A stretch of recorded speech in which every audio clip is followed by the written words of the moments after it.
प्रिय विद्यार्थियों एवं सम्मानित श्रोतागण, आप सभी को भी मेरी ओर से सुप्रभात, नमस्कार, प्रणाम एवं स्वागतम।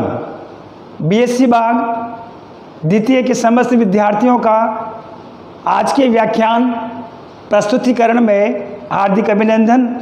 प्रिय विद्यार्थियों, जिस विषय पर हम अपना व्याख्यान प्रस्तुत करने जा रहे हैं उसका विषय है हेल्महोल्ट्ज़ एवं गिब्स मुक्त ऊर्जा अथवा हेल्महोल्ट्ज़ एवं गिब्स फलन।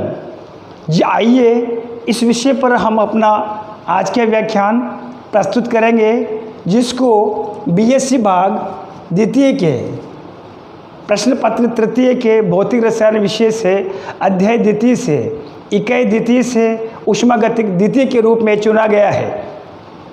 इस विषय को हम आगे अग्रसित करते हैं। क्लॉसियस असमानता चिन्ह के आधार पर विगत व्याख्यानों में हमने समीकरण नंबर 1 एवं समीकरण नंबर 2 को व्युत्पन्न किया था और समीकरण नंबर 2 का मान समीकरण नंबर 1 में प्रतिस्थापित करने पर ऊष्मागतिकी के द्वितीय नियम की रूपांतरित समीकरण बराबर अथवा वृत्त चिन्ह के रूप में क्लॉसियस असमानता चिन्ह के रूप में निम्न प्रकार से अपना रूपांतरित रूप इस तरह से लेती है, जिसमें डेल्टा क्यू रिवर्सिबल बराबर आप देखेंगे यहाँ पर D u plus delta W है। ये ऊष्मागतिकी का प्रथम नियम है।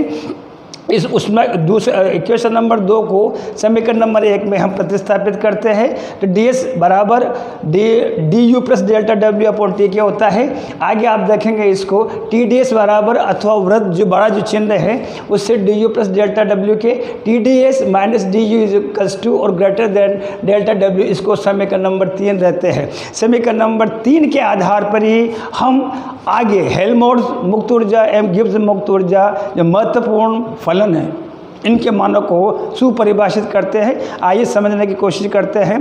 केस ए में सबसे पहले हम हेल्महोल्ट्ज़ फलन को हेल्महोल्ट्ज़ मुक्त ऊर्जा के बारे में विस्तार से चर्चा करेंगे। अपने विस्तार से व्याख्यान जो है इस पर केंद्रित करेंगे। प्रिय विद्यार्थियों, हेल्महोल्ट्ज़ और गिब्स दोनों सुप्रसिद्ध वैज्ञानिकों के नामों से जुड़े हुए महत्वपूर्ण ऊर्जाएं अथवा फलन होती है। इसमें एक महत्वपूर्ण परिवर्तन हम यहाँ पर करते हैं।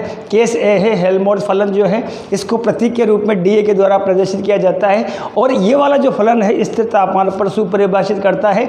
अर्थात समीकरण नंबर 3 में हम एक महत्वपूर्ण परिवर्तन करने जा रहे हैं। ये अन्य शब्दों में हेल्महोल्ट्ज़ मुक्त ऊर्जा अथवा हेल्महोल्ट्ज़ जो फलन होता है उसको स्थिर तापमान पर परिभाषित किया जाता है। कुछ महत्वपूर्ण जो शर्तें होती है अवस्था चरों की, उन अवस्था चरों में तब्दीली करके परिवर्तन करके हम दोनों मानों को, दोनों महत्वपूर्ण ऊर्जाओं को हेल्महोल्ट्ज़ मुक्त ऊर्जा एवं गिब्स मुक्त ऊर्जा के मानों को हम इनका मान परिकलित करेंगे। तो आइए पहली वाली जो शर्त हम अवस्था चर के ताप के रूप में लगाते हैं और इस हेल्महोल्ट्ज़ मुक्त ऊर्जा के मान को सुपरिभाषित करने के लिए पहला वाला हमारे पास में जो पहली जो शर्त है टी बराबर कांस्टेंट के है। जब टी बराबर कांस्टेंट होगा तो गणितीय स्वरूपों में गणितीय सिद्धांत से ऐसी स्थिति में जो है टी डी एस बराबर टी के डी इंटू टी एस को होगा, इसमें कोई दोहराई नहीं है। आप देखिए जब टी बाहर होगा ऐसी स्थिति में आप देखेंगे इसका रूपांतरित गणितीय अवकलित फॉर्म जो हो डी टी एस होगा। इसको समीकरण नंबर 4 कहते हैं। समीकरण नंबर 4 के मानों को आप देखेंगे, इस समीकरण नंबर 4 के मानों को समीकरण नंबर 3 के मानों में प्रतिस्थापित करते हैं। साथ के साथ माइनस ऋणात्मक चिन्ह के साथ साथ डी भी हम कॉमन लेते हैं और ब्रैकेट के अंदर हमारे पास में जो राशि शेष होती है यू माइनस टी एस बराबर होता है डेल्टा डब्ल्यू के। मैंने यहाँ पर जो देखेंगे एक ब्लू इंक से आप नीले रंग की शाई से इस जो 1 2 3 यू माइनस टी एस जो 3 अवस्था चुनों की राशि हो इसको प्रथम पद के द्वारा रूपांतरित किया है। इसको समीकरण नंबर 5 के द्वारा चिन्हित किया है। आइए आगे देखते हैं हम इसको। समीकरण नंबर 5 में आप देखेंगे 3 महत्वपूर्ण चरांकों चर राशियों से निर्मित होती है और ये वाली जो राशि कहलाएगी हेल्महोल्ट्ज़ मुक्त ऊर्जा। और आप देखेंगे U 3 अवस्था चरों के द्वारा U माइनस टी एस आप देखेंगे समीकरण नंबर 5 में।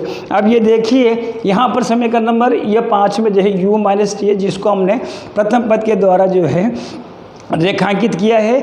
इसमें अवस्था फलन का गुण होता है, ये मात्रात्मक गुण को दर्शाती है। वो 3 राशियों U, T और S के द्वारा प्रदर्शित किया जाता है। प्रिय विद्यार्थियों, ये 3 राशियों का, 3 चरांकों का, 3 चर ऊष्मागतिक राशियों का युग्मन एक नई राशि को, एक महत्वपूर्ण भौतिक राशि को जन्म देती है।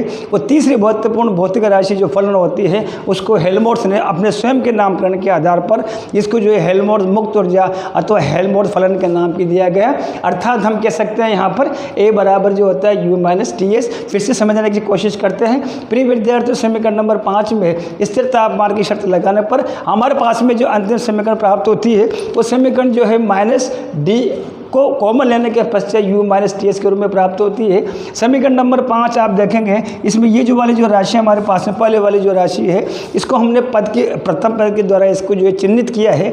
ये 3 जो U माइनस TS 3 पदों के रूप में हमारे पास में जो 3 राशियों के युग्म से बनी है, ये राशि हेल्महोल्ट्ज़ ने स्वयं के नाम के आधार पर इसका अपना नामकरण दिया गया। एक महत्वपूर्ण भौतिक राशि को जो है सुपरिभाषित करती है और इसको जो है A के द्वारा प्रदर्शित किया जाता है, अर्थात A बराबर U माइनस TS। इसमें मात्रात्मक गुण होता है, यथावत फलन होता है और ये वाली जो राशि जो है अवस्था फलन को दर्शाती है। प्रिय विद्यार्थियों, A बराबर U माइनस TS इसको हम नए समीकरण नंबर देते हैं और उसको 6 के रूप में जो है इसको जो है 6 के रूप में जो है इसको चिन्हित करते हैं और समीकरण नंबर 6 का मान समीकरण नंबर 5 में रखते हैं।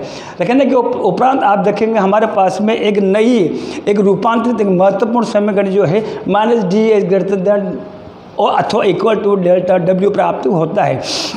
ये जो राशि है जहाँ पर U भी है आंतरिक ऊर्जा, तापमान T भी है, S जो एंट्रोपी होती है, इसको एक नया नाम दिया गया। यहाँ पर मैंने लिख भी रखा है। इस राशि को जो है आप देखेंगे हेल्महोल्ट्ज़ मुक्त ऊर्जा अथवा हेल्महोल्ट्ज़ फलन, कार्य फलन, कई अलग अलग नामों के द्वारा इसको जो है नामकरण किया गया है। इसको समीकरण नंबर 7 में रखते हैं और समीकरण नंबर 7 के आधार पर ही आप देखें आगे जो है इसमें जो अगला नया वाला जो टॉपिक है, नया वाला जो विषय है, शीर्षक है, वो जुड़ जाता है और वो शीर्षक है हमारे पास में हेल्महोल्ट्ज़ मुक्त ऊर्जा एक ही भौतिक सार्थक था। तो चूंकि इसमें समीकरण नंबर 7 में 2 आप देखेंगे 2 चिन्हों का समावेशित है, एक तो बराबर है, एक वृद्ध है। तो वृद्ध और बराबर चिन्हों को जब हम आगे वाले विषय में जोड़ते हैं तो वो भौतिक सार्थकता को जो है इंगित करता है, भौतिक सार्थकता को दर्शाता है, नए विषय को दर्शाता है। और ऐसी स्थिति में फिजिकल सिग्निफिकेंस आप देखेंगे एक ही भौतिक सार्थकता होगी। असमानता के चिन्ह पे हम अप्लाई करते हैं, इसमें लागू करते हैं। आप देखेंगे पहला वाला जो है बराबर का चिन्ह कहाँ मिलेंगे, बराबर का चिन्ह हम कहाँ मिलेंगे, ऐसी स्थिति में माइनस D बराबर डेल्टा W की होगा।